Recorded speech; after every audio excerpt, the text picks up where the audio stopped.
Sometimes it feels like the world's gone crazy, and I'm trying to face it head on, but I can't keep doing this daily.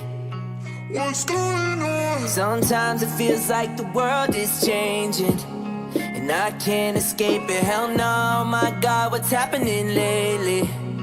What's going Sa on? panahon ngayon, huwag magbaka sakali. Isipin mo dapat mong gawin para sa ganun ikay makabawi, makaahon, makausad, makasulong sa pag-unlad. Iwasan mga tao na sa'yo ay sumusukat. Hayaan mo silang mapanuri ang mataanin mo'y mga anghel. Pag pinayuhan kanila, ikaw pa rin ang mali kahit paliwanag mo pa nga. Sila yung mga taong hihila sa'yo pababa, kaya di ko na kailangan pa na magbingi-bingihan o parang walang nakitang kailangan pagsabihan. Di ko naman kailangan pa na yun ipamalita, baka kung anong isipin at tulo nila'y masira. Hanggat may bantay na ahas at demonyo na nakatingin, mas gusto pa rin nila na kumapit ka sa patalim. Di kasi sila sanay na may gusto kang marating, kaya ang pananim mo bubunutin nila paligid. Sometimes it feels like the world's gone crazy, and I'm trying to face it head on, but I can't keep doing this daily.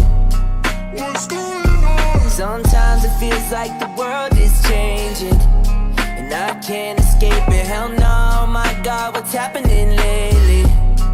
What's going on? Negatibong iniisip, pag masyado naisipin. Lawa ka ng kukote, ang utak ay pagganahin, para yung talas ay magamit yung sa maayos. Hindi yung bara-bara at walang natatapos. Puro lang umpisa pero walang sinimulan. Papayag ka na lang bang ganon? Ganon na lang. Ako kasi ay hindi, kaya sinusolusyonan. Kinikilusan ko hanggang sa magkaubusan. Ng diskarte sa pamumuhay, magkakaiba tayo. Ako ay tuloy pa rin dun sa akin mga plano. Hindi magbabago, tunay pa rin na tao. Lipas na sa'kin yung pagiging pilyo at yoko, dahil naging aral sa akin yung panahon na nakalipas. Panahon na siguro para umiwas.